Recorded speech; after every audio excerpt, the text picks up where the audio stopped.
Bonjour à tous ou bonsoir à tous. En tout cas, vraiment, je suis dans la joie d'être avec vous encore. Et nous voilà encore repartis pour de longues semaines où on ne pourra pas être ensemble ici, où on ne pourra pas être en présentiel ici. Dimanche passé, c'était le dernier culte avant le confinement. Et quand je voyais mes frères, mes sœurs partir, j'étais vraiment, je veux dire, serré. J'avais vraiment le cœur serré. On ne sait pas pourquoi, mais Dieu sait tout. Et quelque part, même cette vidéo, je peux déjà la poster depuis bien avant parce que voilà, c'était déjà quelque part prêt quelque part, mais mon cœur était tellement serré et j'étais avec Dieu. Et voilà, beaucoup, on essaye de passer du temps avec Dieu, essayer de mettre les idées en place. Mais nous voulons continuer à faire confiance à Dieu et simplement nous attacher à lui. Et j'encourage vraiment tout le monde à demeurer attaché, ceux qui ont pu venir après le déconfinement, qui ont pu venir ici en présentiel, continuer à demeurer attachés en Christ. Ceux aussi qui n'ont pas pu venir en présentiel, parfois par peur, il y a différentes raisons. Je vous encourage vraiment à rester attachés à Christ, attachés à Dieu. Ce n'est pas un message, mais c'est juste une exhortation. Je vais juste rappeler ce que j'ai dit dimanche dernier. Donc, ça va être une courte exhortation qui rappelle juste ce que j'ai dit dimanche dernier. C'est pour ça que je vous ai dit, j'aurais pu déjà poster cette vidéo bien avant, mais c'est comme si, en fait, voilà, j'étais tellement pris dans mes pensées, pris dans mon esprit, mon cœur vraiment, en ce moment, parle beaucoup avec Dieu. Non pas pour changer les plans de Dieu, mais en tout cas pour m'aider à comprendre les choses et à rester soumis à ce que Dieu veut faire au milieu de son peuple actuellement. Comme j'ai dit, ça va être juste un rappel. Et mardi dernier, nous avions utilisé, dimanche passé, nous avons utilisé le texte de Matthieu 21, 12, 13 qui nous dit, Matthieu 21, 12, 13 qui nous dit, Jésus entra dans le temple de Dieu. Il chassa tous ceux qui vendaient et qui achetaient dans le temple. Il renversa les tables des changeurs et les sièges des vendeurs de pigeons. Il leur dit, il est écrit, ma maison sera appelée, une maison de prière. Mais vous en faites une caverne de voleurs. Et voici, Jésus arrive dans le temple et le temple en fait fonctionne comme le temple a fonctionné pendant des années d'ailleurs. Et les gens vendent leurs petits trucs, vendent leurs pigeons, échangent. Il y a vraiment un marché qui se fait autour du temple. Et on peut dire quelque part, c'est quelque chose d'habituel. Et pour ceux qui ont l'habitude, c'est vraiment une tradition qui est restée. C'est vraiment une habitude qui est là. On vient au temple, on prend nos pigeons, on prend ce qu'on a à faire, on échange de l'argent et quelque part, c'est normal. Et Jésus arrive, il vient et il renverse tout cela. Et Jésus vient, il renverse les habitudes. Et comment on peut voir que en ce moment, nos habitudes sont renversées. Nos habitudes sont renversées et quelque part, c'est comme si en fait Dieu nous demande à faire autrement. Et c'est comme si Dieu nous appelle à faire peut-être quelque chose que nous n'avons pas l'habitude de faire.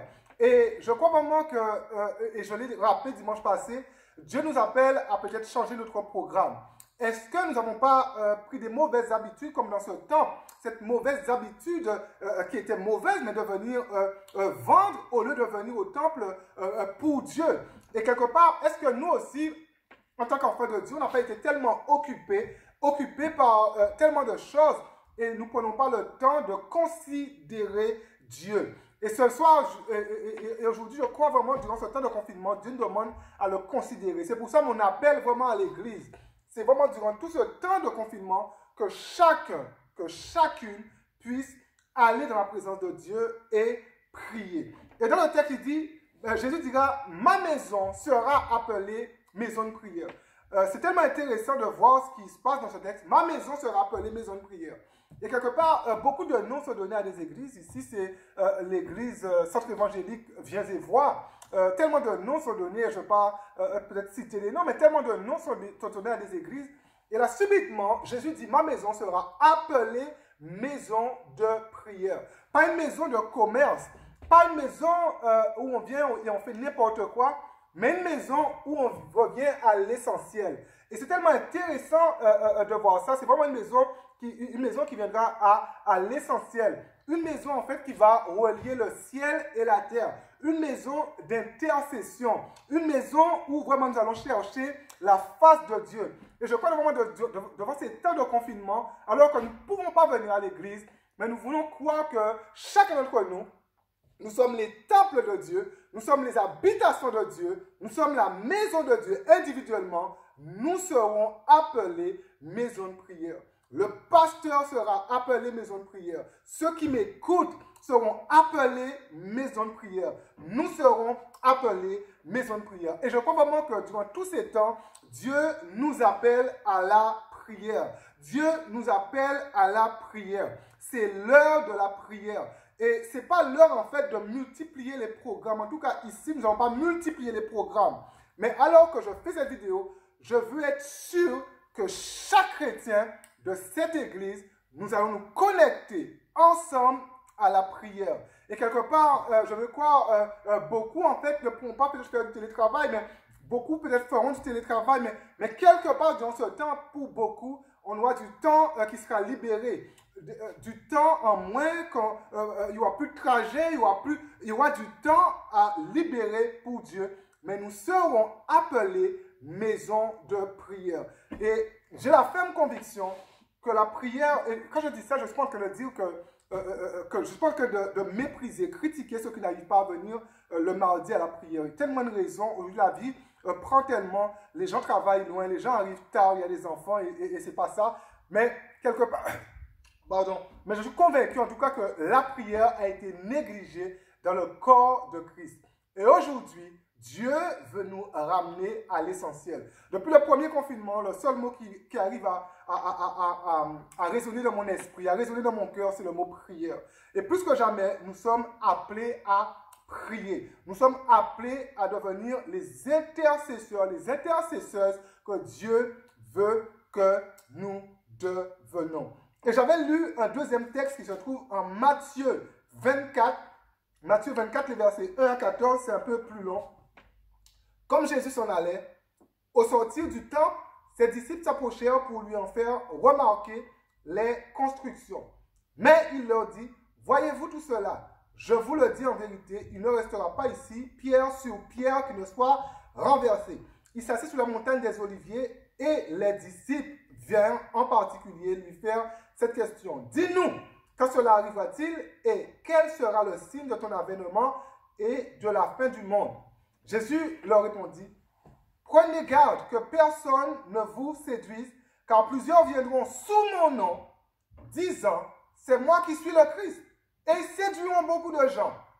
Vous entendrez parler de guerre et de bruit de guerre. Gardez-vous d'être troublés, car il faut que ces choses arrivent. Mais ce ne sera pas encore la fin. Ce ne sera pas encore la fin. Une nation s'élèvera contre une autre nation et un royaume contre un autre royaume. Il y aura en divers lieux des famines et des tremblements de terre. Tout cela ne sera que le commencement des douleurs. Alors, on vous livrera au tourment et l'on vous fera mourir et vous serez haïs de toutes les nations à cause de mon nom. Alors, aussi plusieurs succomberont, et se trahiront, se haïront les uns les autres.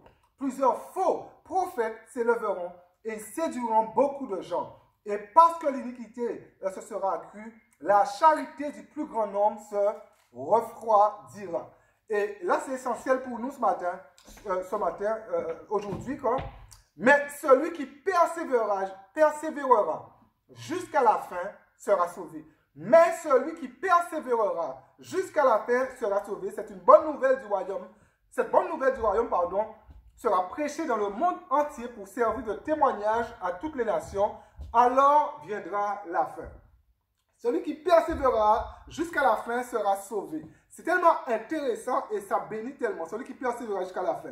Et en fait, ici, on a vraiment une gradation, des événements. On a une intensification des événements. On a l'impression que les choses vont devenir de pire en pire, et c'est vrai. Et je disais dimanche, que c'est faux de croire en fait qu'on va vivre en fait, qu'il n'y aura plus d'épreuves en fait. Les choses vont s'intensifier. Je ne dis pas qu'il n'y aura pas des temps de répit, des temps de repos, des temps où l'Église va souffler, mais les choses vont s'intensifier.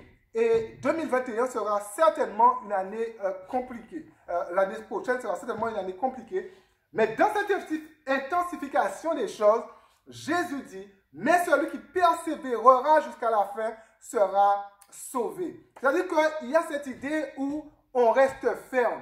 Il y a cette idée où on va jusqu'au bout. Il y a cette idée où on n'abandonne pas. Celui qui persévérera jusqu'à la fin. Et quelque part, ça détermine le salut. Je n'abandonne pas, je continue. Mais il y a aussi dans le mot persévérer, et ça, j'ai juste envie de le dire aujourd'hui, dans le mot persévérer aussi, il y a une intensification. Ça veut dire en fait, je persévère, mais j'intensifie en fait ma vie de prière. J'intensifie ma relation avec Dieu. J'augmente, je vais plus haut, je vais plus loin, je vais plus en profondeur, comme dit le frère Olivier. Mais j'intensifie le mot persévérer. Et je disais dimanche prochain, en parlant d'intensifier, si on prend une échelle de 1 à 10, si avant le coronavirus, l'Église ici était à une échelle de 2, et aujourd'hui, elle est toujours à une échelle de 2, c'est que nous n'avons rien compris. C'est que nous n'avons pas compris cette dimension de persévérer. Persévérer, j'intensifie. Et aujourd'hui, Dieu nous appelle à intensifier la prière. Il y a un appel à la prière. Dieu veut un peuple réveillé. Pas un peuple réveillé pour faire des programmes de divertissement sur Internet, mais un peuple réveillé et qui vient dans sa présence. Vous savez, je crois réellement que, frères et sœurs, ce qui fera la différence, c'est notre communion avec Dieu. Frères et sœurs, il faut être humble devant ces événements qui sont devant nous. Il faut vraiment être humble. Tout le monde est dépassé. Tous les pasteurs sont dépassés avec ça. S'il y en a un qui me dit qu'il n'est pas dépassé, je ne vais pas vraiment le croire. Tous les politiciens sont dépassés avec cette crise. Mais nous avons Dieu qui n'est pas dépassé. Et c'est lui que nous devons chercher. C'est lui que nous devons prier. C'est vers lui que nous devons faire monter nos louanges. Nous devons être des intercesseurs. C'est-à-dire que nous sommes là et nous positionnons entre Dieu et notre génération pour aller chercher le meilleur qui est de Dieu pour l'emmener vers notre génération. Nous devons persévérer. Frères et sœurs, je dis, tout le monde est dépassé, mais Dieu n'est pas dépassé. Il faut être humble et arrêter tout à un moment donné et commencer à prier, chercher Dieu. Ce ne sera jamais du temps perdu. Tout en agissant, hein, il faut agir, il y a des gens qui se perdent, mais prier, la prière, nous devons prier. Que vraiment Dieu puisse vraiment nous donner vraiment cette grâce, cette force, que nous puissions être fortifiés, que nous puissions chercher Dieu, que nous puissions prier Dieu, que nous puissions intensifier, persévérer dans la prière. C'est une question de vie ou de mort, c'est notre salut. 2 Pierre 1,3, un texte qui est 2 Pierre, oui, 1,3, un texte qui encourage déjà davantage, un texte qui encourage déjà davantage, comme sa divine puissance, 2 Pierre 1,3, comme sa divine puissance nous a donné tout ce qui contribue à la vie et à la piété au moyen de la connaissance de celui qui nous a appelés par sa propre gloire et par sa vertu, lesquels nous assurent de sa part les plus grandes et les plus précieuses promesses. Comme sa divine puissance, son dynamite, comme sa divine puissance nous a donné tout ce qui contribue à la vie. Tellement riche, tellement encourageant. Nous avons tout pour traverser cette crise. Nous avons tout pour traverser tout ce confinement. Nous avons tout pour traverser toutes ces mauvaises nouvelles. Dieu nous a tout donné. Et aujourd'hui, soyons reconnaissants. Soyons juste reconnaissants devant Dieu en réalisant en fait qu'il nous a tout donné. En réalisant que nous avons tout pour traverser cette période. Frères et sœurs, nous avons tout pleinement en Jésus-Christ. Et j'encourage vraiment chaque chrétien, j'encourage chaque frère, chaque sœur à rester ferme. J'encourage chaque sœur, chaque frère à persévérer. Je vous encourage vraiment à demeurer dans la prière, à demeurer dans la parole de Dieu. Et je n'ai pas beaucoup de choses à dire si ce n'est que prier. Je n'ai vraiment pas beaucoup de choses à dire si ce n'est que prier. C'est ce qui résonne sur mon cœur et je fais juste retentir ce qui est sur mon cœur, prier. Et alors que nous rentrons dans ces temps, il y aura des plateformes sur Internet qui seront mises à disposition où les sujets de prière pourront être mis. Et je le répète, normalement tout le monde un peu a reçu les dernières directives par écrit.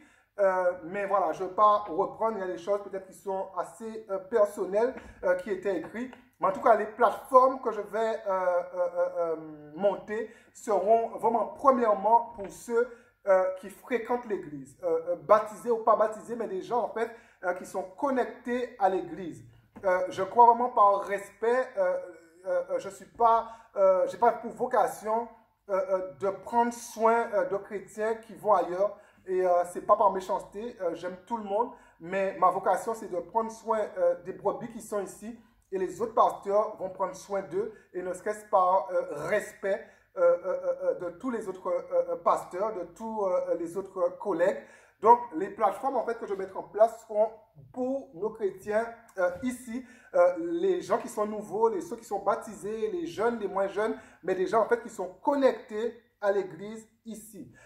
Donc, je rappelle encore, et ça c'est essentiel, tous les sujets de prière qui seront mis sur les plateformes devront passer par moi. Ça, ce n'est pas une option, c'est une obligation parce que quelque part, je ne vais pas forcément tolérer d'apprendre en fait que par des sujets de prière, qu'est-ce qui se passe dans l'église via les réseaux sociaux. Ça, je ne vais pas le tolérer.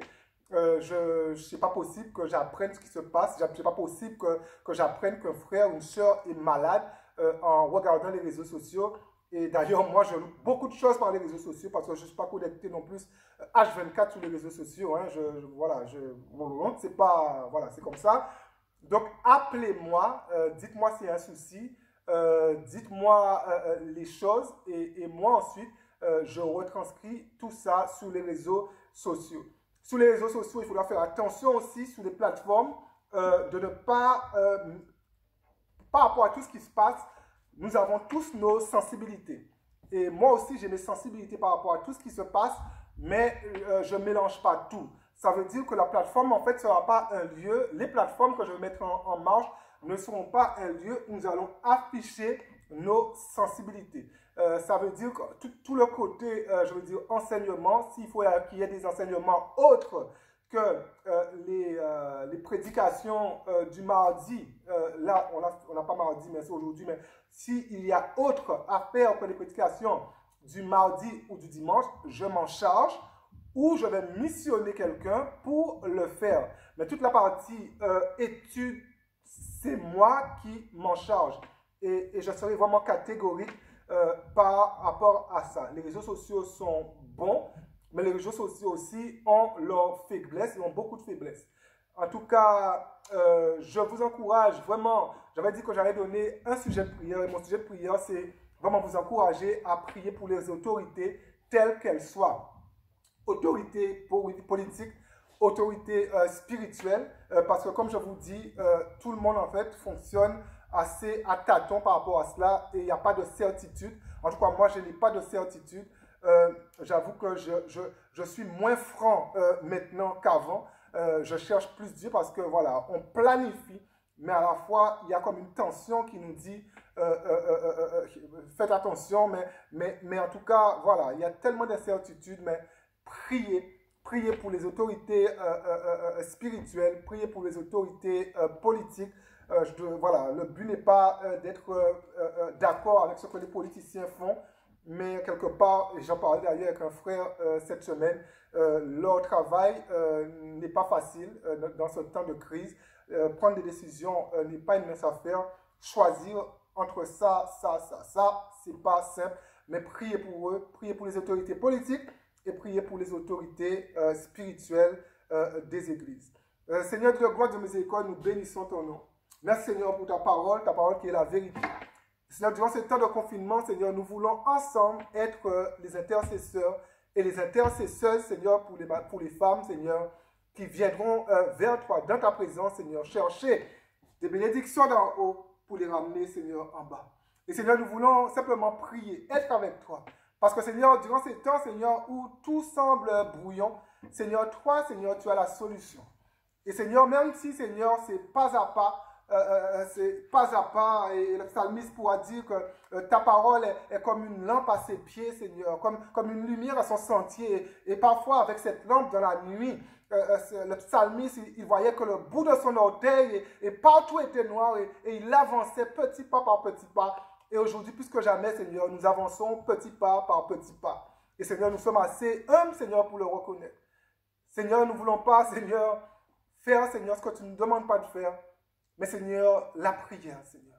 Et Seigneur, nous voulons vraiment être une église, Seigneur, qui prie. Une église, Seigneur, qui te cherche. Une église, Seigneur, qui reste en communion, Seigneur, avec toi. Que ton nom seul, Seigneur, soit loué, béni, dans le nom puissant de Jésus. Amen, amen, amen.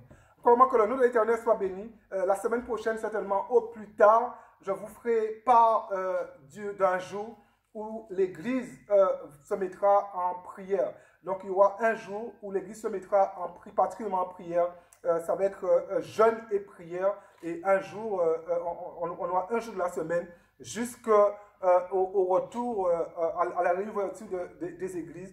Nous allons jeûner une journée par semaine. Et quand je dis jeûne, parce que comme c'est envoyé en public, je n'oblige pas les gens à jeûner, c'est-à-dire à rester sans manger. S'il y a des gens qui ont des problèmes de santé, faites pas ça. S'il y a des gens qui sont médicalisés, faites pas ça. S'il y a des gens qui pensent qu'ils ne pourront pas tenir une journée sans manger, faites pas ça. Ceux qui ont l'habitude peuvent le faire. Mais en tout cas, tout le monde durant cette journée sera appelé à prier. Même si tout le monde peut-être ne mettra pas les repas de côté, mais tout le monde est appelé à prier. Donc, une journée par semaine, nous aurons notre jeûne et prière. En tout cas, je suis vraiment très malheureux. Les choses vont reprendre. Pendant quelque temps, vous allez me voir assis ici et prêcher sans public. Mais en tout cas, je prie pour vous. Et faites-moi connaître si vous avez des soucis, peu importe la nature, n'hésitez pas à me téléphoner. Comme je disais dimanche, ne laissez pas les choses s'aggraver. Je suis là pour vous aider, même si je ne peux pas vous voir en présentiel, mais l'Esprit de Dieu n'est pas confiné et on peut toujours prier au téléphone, on peut toujours prier derrière un écran aussi. C'est une nouvelle façon de travailler. Je n'ai pas l'habitude de le faire. J'ai beaucoup de faiblesses avec ça, croyez-moi, beaucoup de faiblesses à communiquer par téléphone, par-ci, pardon. Mais en tout cas, j'ai beaucoup de faiblesses par rapport à ça. Mais sur le deuxième confinement, je vais vraiment tenter à faire plus d'efforts, en tout cas, qu'au premier confinement pour essayer de vous gérer tous à distance le mieux que possible. Mais si vous avez des soucis, des sujets de prière, des combats, n'hésitez pas à me les partager. Avec mon épouse, nous sommes avec vous. En tout cas, vraiment que Dieu vous bénisse et que vraiment priez. Priez pendant ces moments. En tout cas, à bientôt, à dimanche. Que Dieu vous bénisse. À bientôt.